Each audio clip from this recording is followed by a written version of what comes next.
የተገናኘንበት ያው ዳሎቻ ለብዙ ጊዜ በመንገድ ተቸግራ የነበረች ወረዳ ነች፣ ከተማ ነች።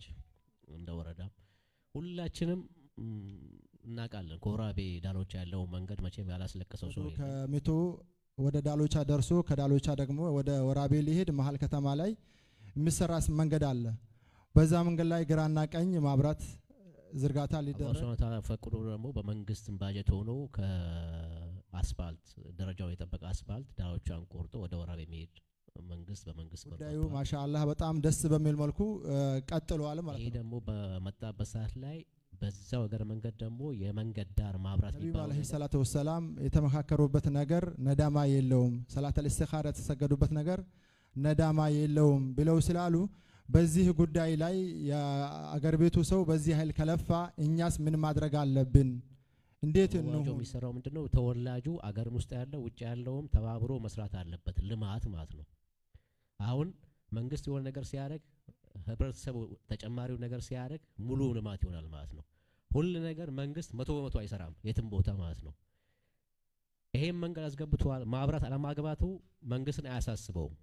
ለህብረተሰቡ የሚጠቅመው ህብረተሰቡ አውቆ ነው። ይሄን በእግር መንገዱ ከህብረተሰቡ ተዋቅሮ መስራት ያለ እኛ ባመነበትና በወሰነበት ነገር አህለ ሪያዶች ማንም ሳያግዛቸው ብዙ የሰሩት ነገር ስላለ በዚህ ደግሞ አሁን ገበሬው አግዟቸው፣ ነጋዴው አግዟቸው፣ እንዲሁም ደግሞ የከተማው አነስተኛ ነዋሪው ሰው ራሱ ይሄን ድጋፍ ያደረገበት ነገር አግዞን ቀርቶ ማንም ሳያግዘን ብዙ ኸይር ሰርተናል።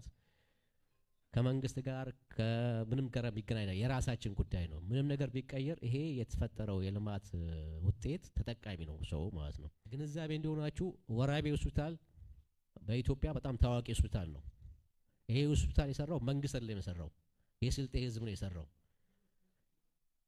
ይሄን ሆስፒታል መንግስት ይስራልን ብንል የስልጤ ህዝብ እንዳለ ሆስፒታሉ መንግስት ይስራው እኛ አያገባንም ባጀት መድቦ መንግስት ነው የሚሰራው ሆስፒታል ቢባል ይሄ ሆስፒታል ዛሬ አይገኝም ነበር። ልማት ሲባል ህብረተሰቡ ካልሰራው መንግስት የሚጠበቅ ከሆነ ኋላ ቀር ነው የሚሆነው ማለት ነው። ስለዚህ በዚህ ጉዳይ ላይ ኢትዮጵያ ያለው ሰው ሊስትሮ ጠራጊው፣ ገበሬው፣ ነጋዴው፣ የመንግስት ሰራተኛው እንግዲህ ታውቃላችሁ በአሁኑ ሰዓት የኑሮ ውድነት ሌላው ማለት እኛ ግን የተወሰነ ፐርሰንት ከግንዛቤ መኳያ ከአቅማችን መኳያ የተወሰነ ፐርሰንት ተጥሎበታል በኢትዮጵያ ከውጭ ያለው ሄዳዎች አካባቢ ሰው ማለት ነው።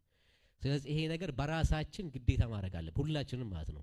ማንኑም አይደለም ፈርተን ማድረግ ያለብን። ይሄ ህሊና ሰው ስንሆን እንደ ሰው ስናስብ የሚሆን ነገር ነው። ሰዎች ሲያረጉልን ደስ የሚልን ነገር ራሳችን ማድረግ እየቻልን ሁሌ ከሰው ወይም በመንግስት መለጠፍ ወይም ደግሞ ኤከሌ ባለሀብት ይስራ ከሚል እያንዳንዳችን አንዳንድ ድንጋይ ከወረወርን ጥሩ ነገር መስራት እንችላለን።